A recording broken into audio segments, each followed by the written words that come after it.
Hi, everyone. Hello, welcome to our Listen Up. This is a premiere, a live watch party. The roll out the red carpet kind of event. Tatiana and I'm Brenda Bailey Hughes, have recently relaunched a listening course in the LinkedIn Learning Library that had been there, Tatiana, 10 years or something like that we recorded it originally. But this one to us is a brand new course. We completely scrapped everything we'd had in it before and started over with a lot of new content that we're excited to share with all of you. Those of you that are with us, welcome. So glad that you're here. Feel free in the chat to comment to where you're coming from. If you've had a chance to see our listening course, our new effective listening course, the old effective listening course, or any of the content that is in the LinkedIn Learning Library with me and Tatiana or other authors that you learn a lot from, drop those names of those authors and courses into the chat so others can be learning right there along with you. Tatiana, yes, we're back in. So we were in studio to film this. Let's see. September. So it's been a couple months, although LinkedIn does amaze me with how quickly they do all the post-production work and turn around all the graphics that they add and all the editing that they add. But yeah, so we filmed in September for a course that just dropped about a month ago and is really new and special content to us. So I'll echo what Brenda said and welcome everyone. We're also recording this. If you find it useful, you can share it with a friend. But today we were going to show you some of the fun parts of the course, get your thoughts on some of the clips and see how you engage in your everyday work with them. Talk about some of the things that we learned and some of the fun that we had. We have our bloopers video, but we also have our producer with us. Can we bring in Chris? Chris Hosch is producer extraordinaire. We've worked with Chris. Hi, Chris. Yay. Chris is dialing in from the LinkedIn studios in Carpinteria, California. Chris, welcome. Yeah, thanks for having me. I'm so excited about this course. So are we. Oh, Anna, I see Anna Deeds from Bloomington, Indiana, where Tatiana and I are based, is online. I don't know if many of you in our audience follow collegiate sports, but Bloomington, Indiana has a football team that up until this year had the most losing record of any college football team. They lost more games than any other team. And this year, just a couple days ago, they became the national championships in football. And so Bloomington is a buzzing, happy place. And Anna's here enjoying that buzz with all of, well, I say enjoying. She teaches on the campus where it may be really hard to keep the attention of her students right now in all this. And I do as well. And yes, they're very, very, very distracted right now. And I don't know how long this effect is going to take place. If you're coming in from any part of the world, it helps us to know your perspective and your geographical location. So jump on in and tell us. I wanted to say that Chris is the absolute, we bring the content, but Chris and the team in Carpinteria help us bring it to life. So we have so many conversations behind the scenes in thinking of how do we show this? How do we say this? Is this redundant? How do we create a scenario? Is this going to be too simplistic or too complicated? Chris, what's it like from your perspective to deal with this? Your audience, I'm sure, knows that you make it so easy. But I'm glad that you're mentioning the other people on our team. The post team absolutely rocked this course. We actually even a wonderful person named Colleen put in some graphics, some sound effects, and some music that it doesn't make its way into every course that we do. Right. And of course, every single shot we had 3 different camera setups, including all of the scenarios that you both did a wonderful job with. And that takes a lot of editing. Our editing team absolutely rocked it. And of course, our director, Ben, on set, and Natalie as well. So I think we've got some of those pictures as we're chit-chatting. Maybe you can give us one of those shots there. Here's some of the team that Chris is talking about. So Ben is the guy with his hand up in the back. He was our director on this. Yeah. And if you notice, this was a shoot that didn't happen in a studio. We're in an actual office. And when we first met Ben, remember, Brenda, you were getting your makeup done, and Ben says, I have something I want to run by you. And do we have another picture to show how, for the first time, usually when we present a course, Here we go. you can see there, that's my official stepping stool, because Brenda is much taller than I am. So when we're side by side, I needed to have a little booster seat in order to not look like much shorter on camera, because we were side by side, because Ben wanted to try us doing this. And it was a challenge, I'm not going to lie, but we had a good time and we played off of each other really well. Yeah, Chris, maybe you could speak to some of your thinking of putting us in a live room without soundproofing rather than a studio with soundproofing and all the things. What was the line? Yeah, well, we did run into some sound issues during your recording. Yes, we did. I think we'll see that in the blooper reels later, right? But the idea behind that was we can get you out in a real environment. You two play off each other so well, you know each other so well, that we thought getting you out of a stage and putting you into an actual office with some vibrancy behind you would really bring out the best. And it really did, because while you did script, you had these organic moments back and forth or off script, and just I think the environment helped that. Right. Yeah, I think that's a really good point. And it's when you hear planes go by, or the office party in the parking lot next door, you know this is real. Yeah, that office block never has parties, but they chose your day when you're recording this course to throw a rager. We're so glad for them. Full-blown disco party going on across the street that you could hear in the audio of our equipment on the filming too. Yeah, yes. We've got a couple more pictures. Let's bring up those last pictures to see what else was happening behind the scenes. Oh, yes. Now, this is a very important moment. Standard, yes. This is our producer and barista. I forgot to mention. Chris is using that fancy cappuccino espresso maker in the cafeteria to keep his talent caffeinated as we went back to work after lunch. Yes, your writers are very demanding. I have to meet them. Right. No, I'm not very good at the barista, but no, it's a really nice machine that we have there on campus. Right. And this is one of our makeup artists. She makes us look good. It's Bella. You can see my stepping stool there on the bottom and we have to have markers exactly of where to stand and where to be, so that scenes are pretty fluid and they're pretty cohesive, which we do a good job following directions, don't we, Chris? Yes, of course you do. That's all our pictures, right, Shelby? Did I miss any? If so, go ahead and here we go. This is there you go. One of the things I wanted to comment on, I commented on, I think it was Dean Carell's post about bloopers of making mistakes on the instructor standpoint. We are speaking very fluently. We're using tips that we follow on our teleprompter, but we mostly are trying to be conversational.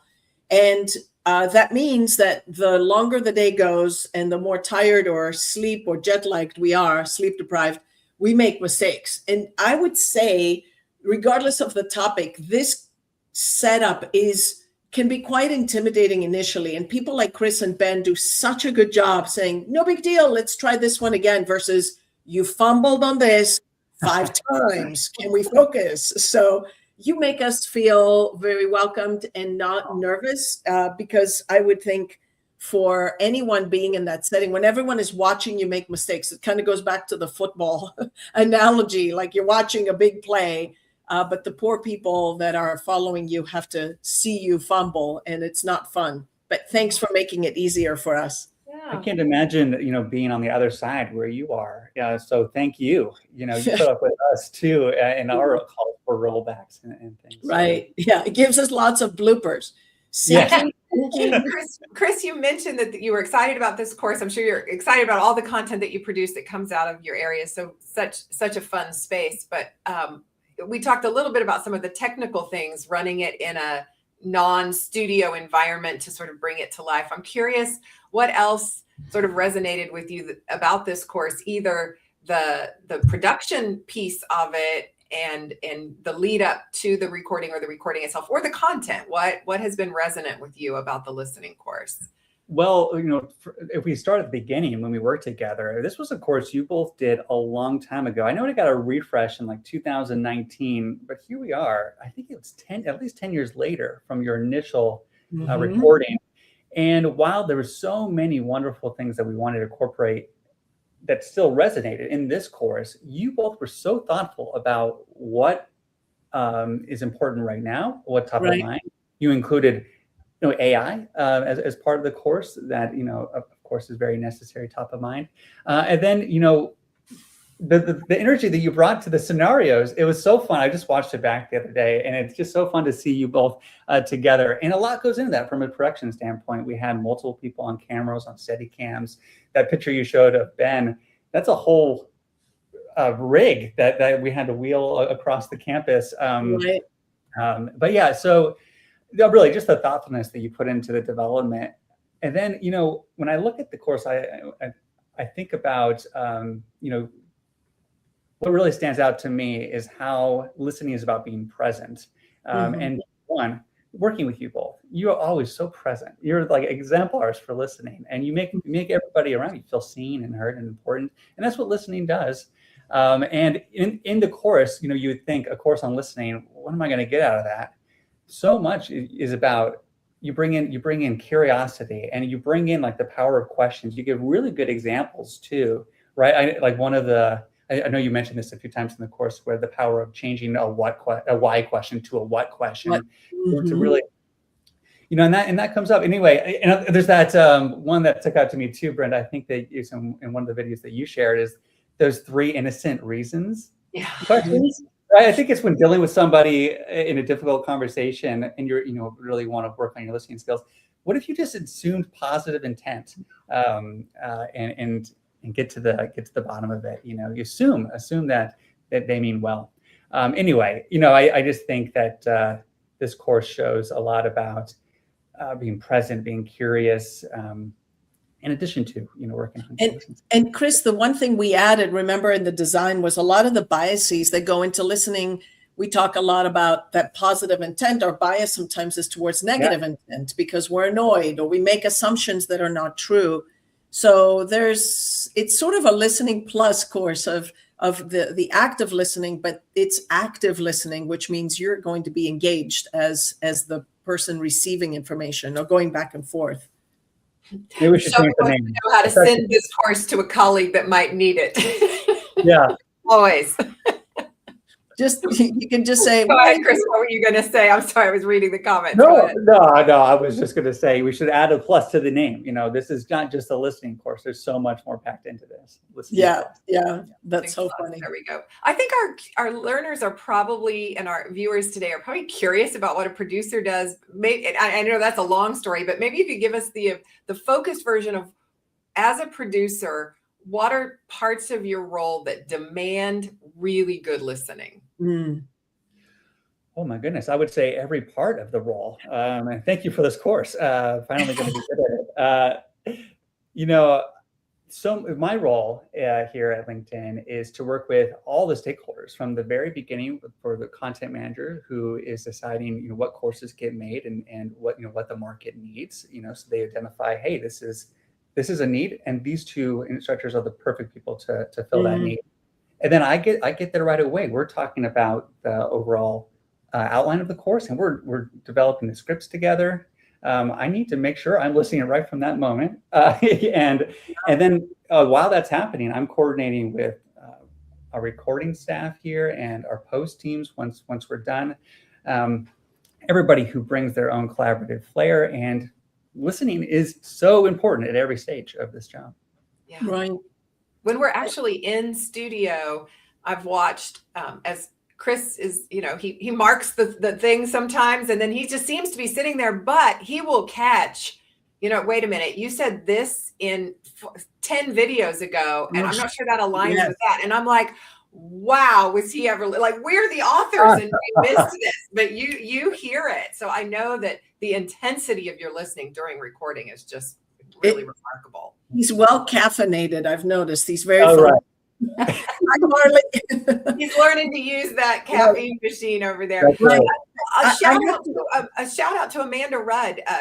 You mentioned our content editors and that are content managers that they have their thumbs on the pulse of the market to know what you need. So we really largely credit any success any of our classes have with you, our listeners, to some content manager who is saying to lots of businesses and lots of professionals like yourselves, what's not working for you? Where do you need some help? And then guiding us to make sure we're finding the content that meets those needs. So wonderful to work with Amanda on this course as we kicked it off. Right. Shout out to her too. Good thought there.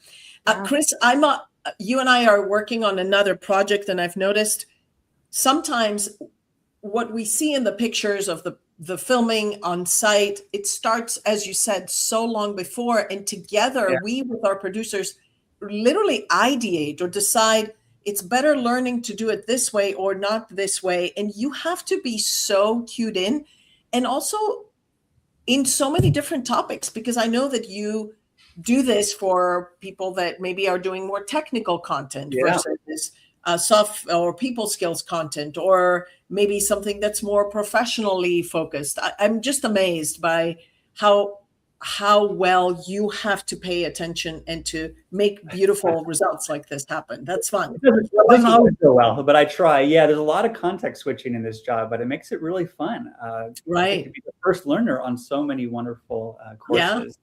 Right. First learner. I love that. It's a great point though, Tatiana. I think as our learners are thinking about their own listening habits, is it easier for you to listen deeply when it's content that you kind of know pretty well? Or do you find yourself tuning out because I know it really well, I'm bored, and really tuning in more when the content is sort of foreign and new and strange to you?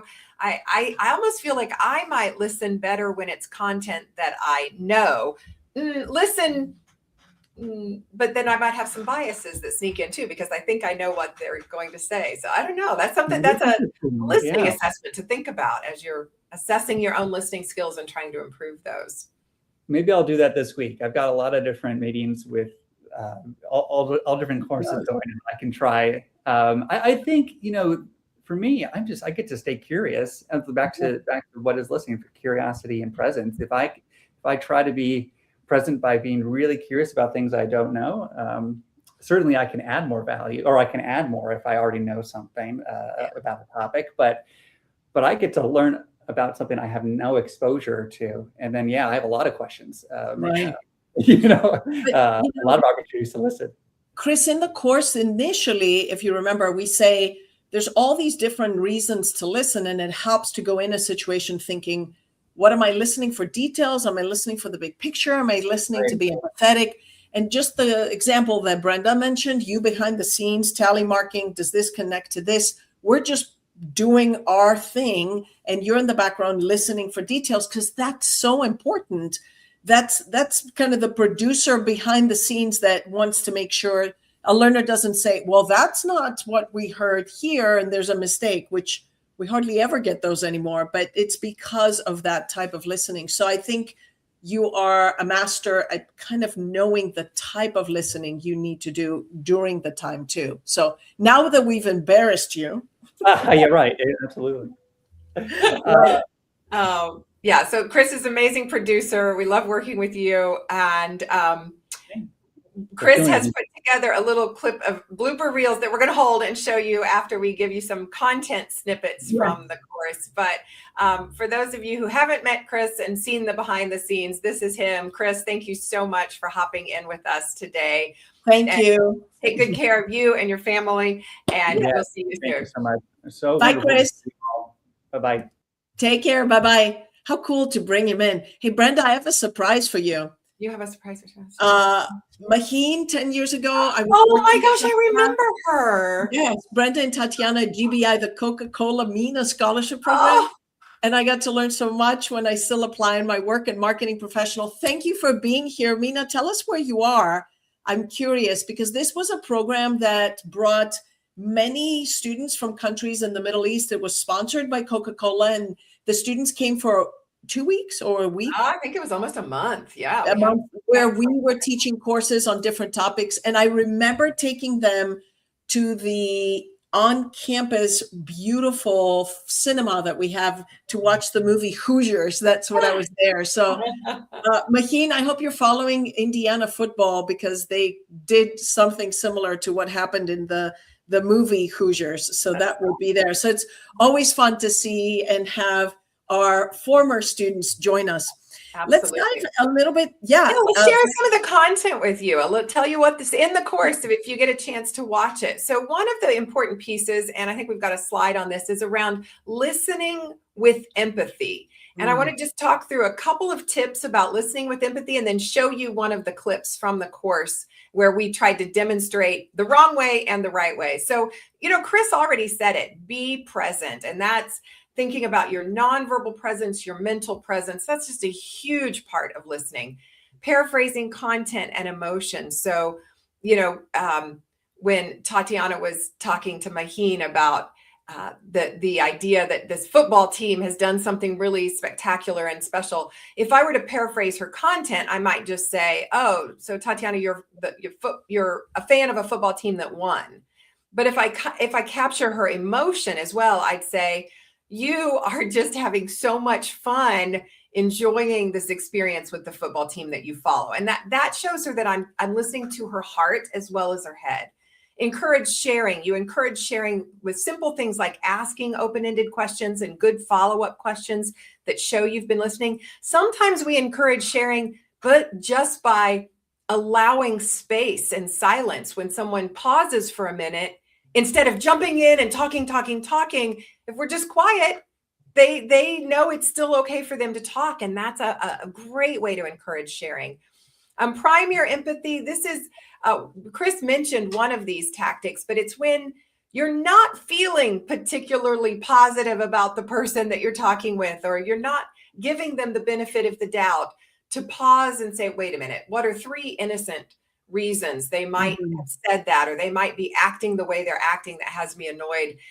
What are reasons I might act that way? That's a way to prime our empathy, or to even just name the feeling. So, Anna is here, and like we were teasing that she's probably got a lot of distracted undergrads in her classes right now. And so if they're talking while she's trying to lecture, or they're being very, maybe even rude to other students that are speaking, if she goes, wait a minute, what are they feeling? They're feeling so excited. They are distracted. When was a time in my life when I was excited and distracted? And when she can identify that moment in her life, it allows you to kind of sink into that feeling, which is what the empathy is all about.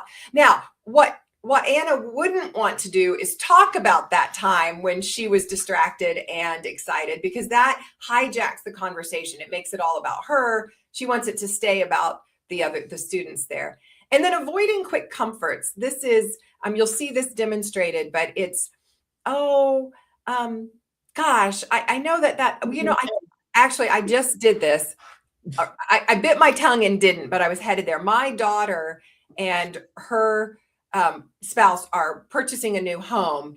And so they put in an offer, and the offer got rejected. They didn't get the house. Somebody else got the house. And she was calling me to tell me that. And I knew she was really disappointed. She loved this home, blah, blah, blah. And there was a part of me that wanted to offer quick comfort, which would have sounded something like this.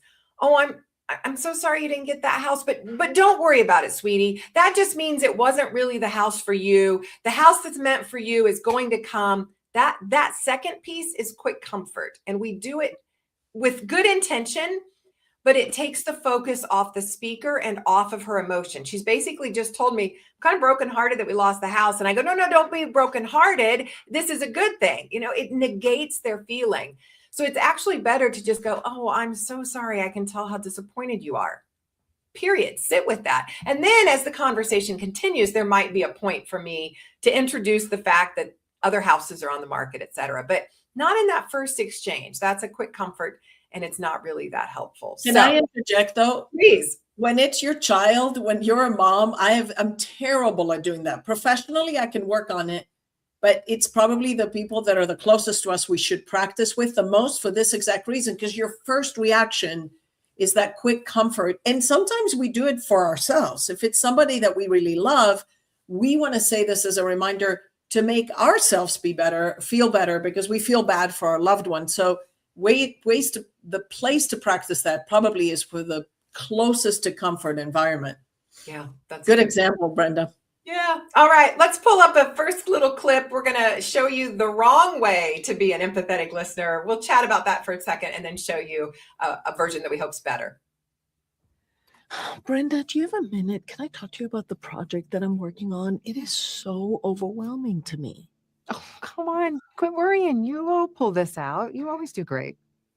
Okay, there we go. So in the chat, you can start making a list of all Brenda's mistakes as an empathetic listener there. Tatiana, your response when I react to you in this way. Yeah, I'm like, a little bit of a little bit of an eye roll. You were just very close to sort of patting me on the shoulders. It's going to be okay. Yeah.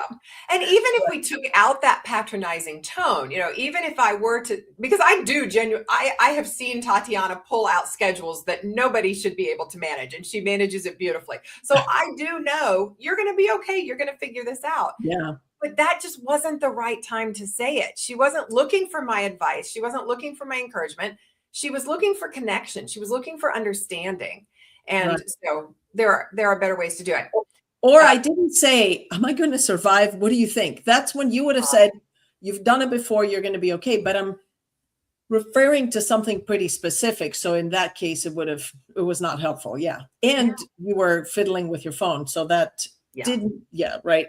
When we talk about being present, it's got to mean that nonverbal presence. And there's some research out there that if your phone, even if you're not looking at it, even if it's just in your area where you could look at it, you are perceived as a less effective listener, a less empathetic listener. So when you can, just get that phone out of everybody's visual sight.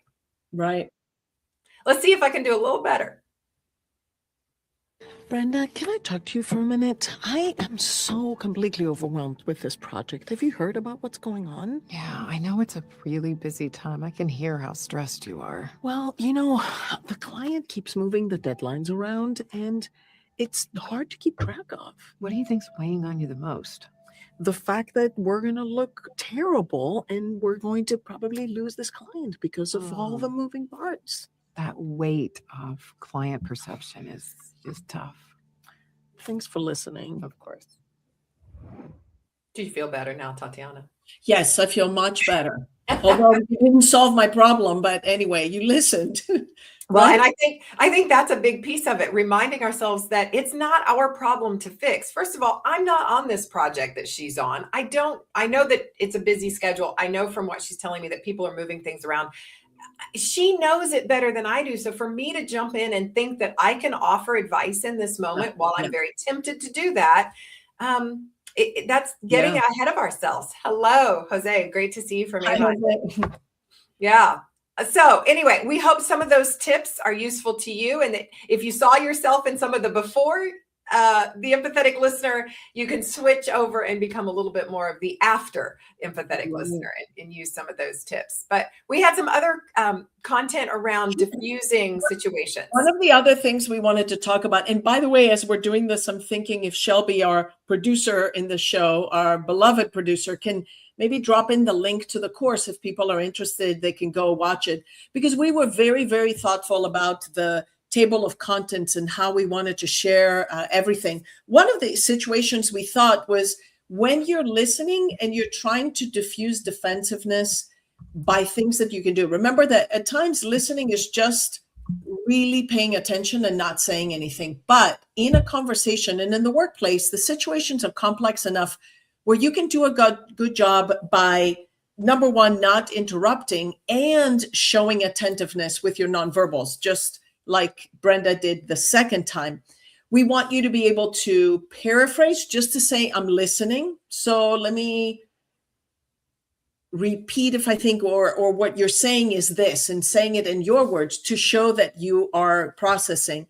And then asking the right kinds of questions. Someone may say that this could possibly be interrupting. It depends on when it is that you ask them. I think if the person speaks, and we'll show you in just a minute, you nod and you hold there and you say, if you don't mind, I want to ask a clarifying question, or I want to get some more information. So maybe even tagging the questions that you're going to ask. But good listening also has to do with asking the right kinds of questions.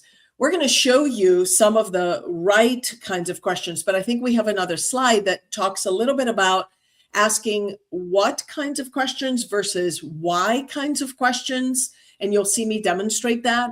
Asking questions that focus on the process versus the person. Obviously, if you say something that's focused on the person, well, how could you let that slip versus what happened in the way that the data was collected, and that we missed that we both are tackling this as an issue versus it's a personal suggestion.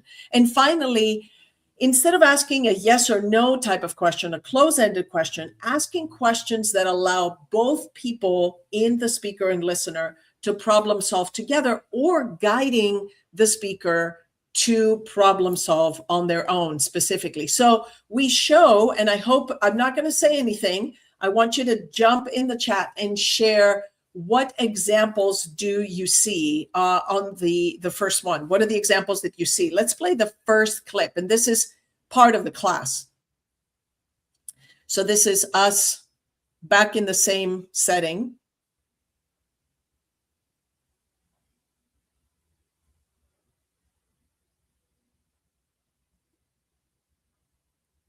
Just queuing you up to the right spot here. Here we go. Right there. There we go. We are going to have to absorb some of these costs or end up way over the budget we gave the client. Well, why did you quote them so low? There was a whole bunch of stuff came up that we couldn't have anticipated. I mean, it's not like you saw it. Uh-oh, what did I do I've there? successfully created a defensive conversational partner. You can hear me getting defensive there.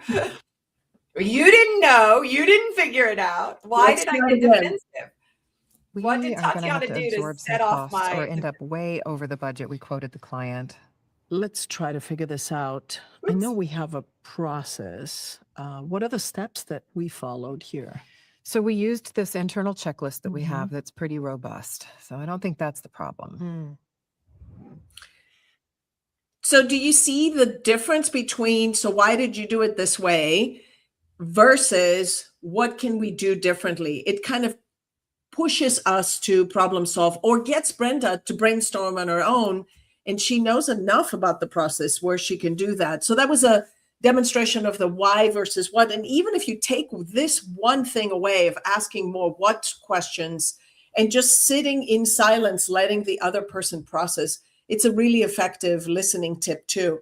Shelby, Yeah, next one. Can I just add that Yeah. there are times when asking why questions, I mean, many of you've learned the 5 whys as a business construct. We've learned to ask why questions in problem solving modes sometimes to deepen the conversation. But be thoughtful about when you're using a why question. If it's going to create defensiveness in another person, this is not the why time. Yeah. Anna also says it went for why did you do this? Why did we? And that again, even if you ask a why, at least why did we not think about this? How did we not think about this? So it again, it's and it also depends on, I think, the level of the relationship. If you ask a why question early on in a relationship that's not as mature, there's going to be miscommunication and misunderstanding. And if the other person is risk or conflict averse, they're not going to say anything.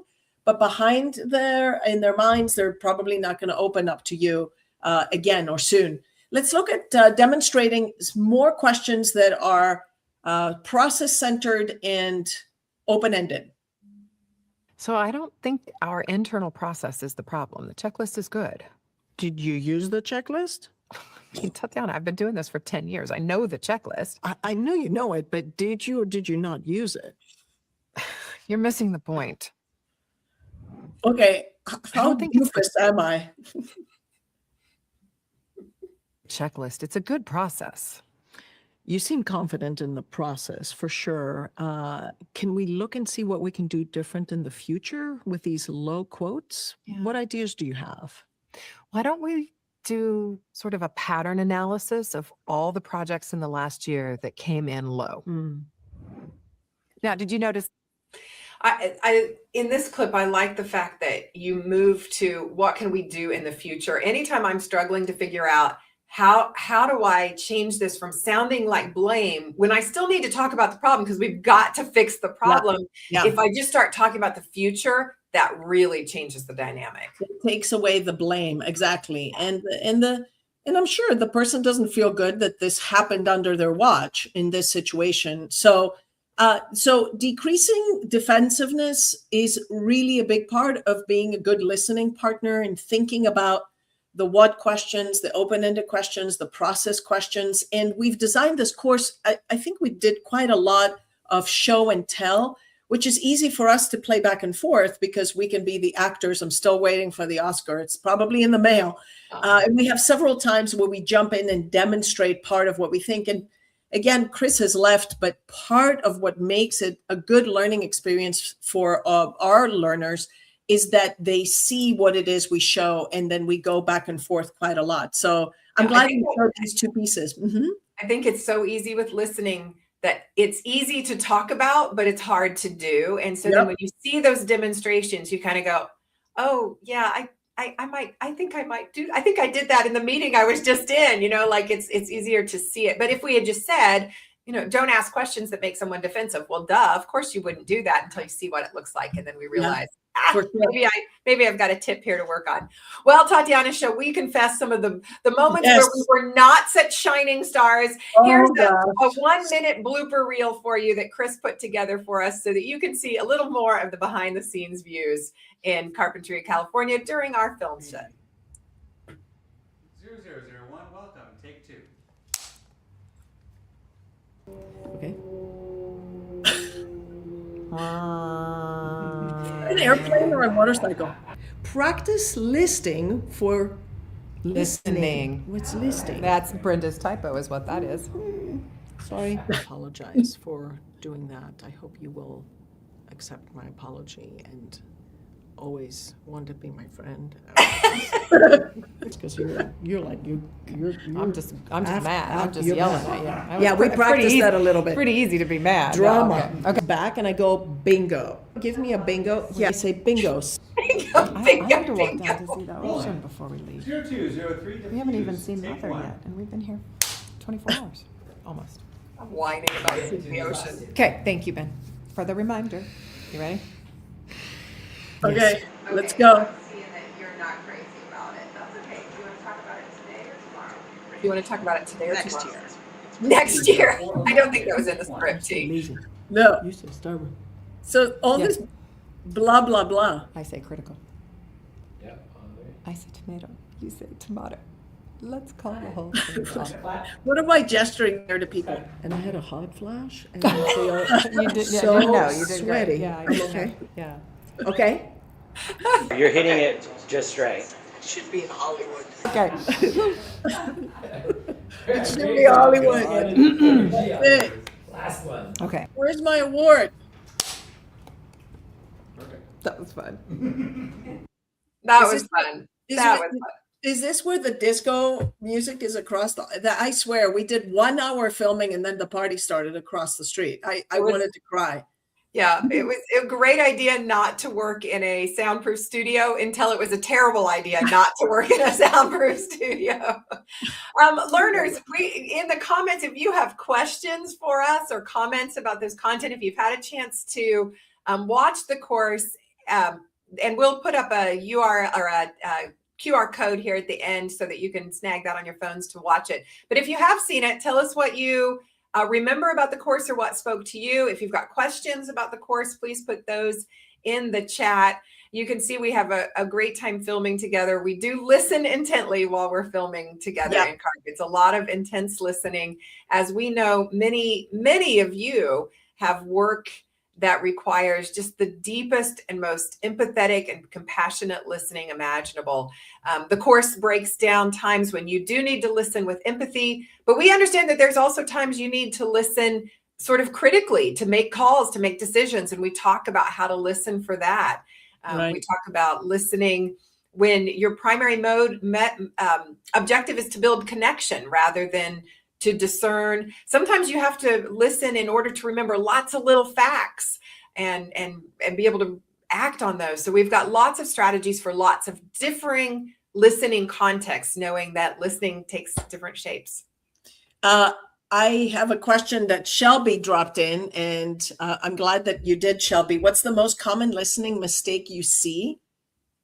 I'll let Brenda ponder this because I saw this earlier. I will answer this first. And I am I do this and I try to catch myself doing this. I'm guilty of this, that instead of listening just to listen, maybe in the business world, there's time that is quick that we have to move on to the next thing. Sadly, sometimes we listen to act versus just listen to be a listener. So we feel as if we have to give our opinion, give our suggestion, solve the problem, that our interjection is actionable versus just being observable and being supportive. So I see this in the business world. How about you, Brenda?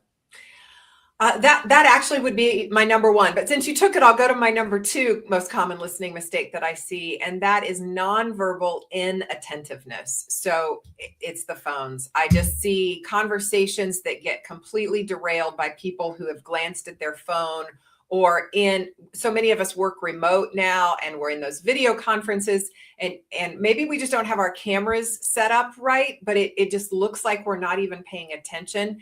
And while maybe you're a great multitasker, maybe you are listening deeply and multitasking, it doesn't say that to your speaker, to your conversational partner. And we've always had a catchphrase that we say that if you don't look like a listener, it doesn't count. Right. So even if you were listening, even if you heard every word, if you didn't look like you were listening by being non-verbally engaged, nobody's going to feel like you're that person that makes them that you make them feel like they're the only person in the room. Right. That's good listening. And Brenda, to train for that, because all these skills are trainable, to train for that, quite a few of our meetings get recorded where everyone's on camera and everyone can see. I would just grab just 3-4 minutes of a recording to see when someone else was speaking, what did you look like? Yeah. Show it to a friend and say, what are the 3 things? I'm trying to be an attentive listener. What can I do differently? One of our learners, Yeha, is saying, despite too many courses, I am reading books about listening. I consider myself a bad listener. How can I practice or train myself to become a good listener? Yeah, and I think this one, a great idea is to break it down. Don't try to become a good listener. That's too broad. Instead, pick one concrete listening skill that you're going to work on. The course itself has a 30-day, an exercise file in the course that has a 30-day challenge. And if you just pick one challenge every day and you just focus on that one, I think in a measurable way. And Tatiana just said, enlist the feedback of others. So maybe be vulnerable enough to say to 2 or 3 colleagues, I am working on not interrupting when we're in meetings, or I am working on paraphrasing a speaker before I start talking about my own stuff. Will you give me feedback after the next 5 meetings that we have together on whether I'm doing that or not? Right. There's a great article by Marshall Goldsmith about how effective it is to improve your leadership skills by asking others to watch you improve on a very concrete, specific behavior like that. So look at that 30-day challenge, pick a few that really make sense to you, that you think you'd see the most gain in your listening skills, and then get some feedback. What were you going to say, Tatiana? I was going to say, first of all, we're going to put the link to and it's also in the comments, the 30-day challenge. But Brenda demonstrated exactly, when you ask for feedback, you don't want to say, I'm trying to become a better listener. Can you just watch me in the meetings and tell me if I'm a better listener or a good listener? That's too broad. It's like saying, can you see, am I a better speaker? Be more specific and break it down, and look at some of the tools that we share that could be quite helpful. We think this way when we design learning, and we do this because we are educators and we want to, how do you understand it? How can you apply it? How can you learn it? How can you coach yourself? And we design in this way as well. So I think it's a good wrap, and we've had a great conversation. I want to thank everyone for being here. Yes, thank you everyone for coming. Enjoy the course, and Message us once you've seen it. Let us know what resonated with us, and share the course with others, not necessarily just the ones you most think need it, as Shelby pointed out earlier, but share with teams and friends and colleagues. And we're so grateful to all of you for giving us your time today. Bye-bye. Thank you. Bye-bye.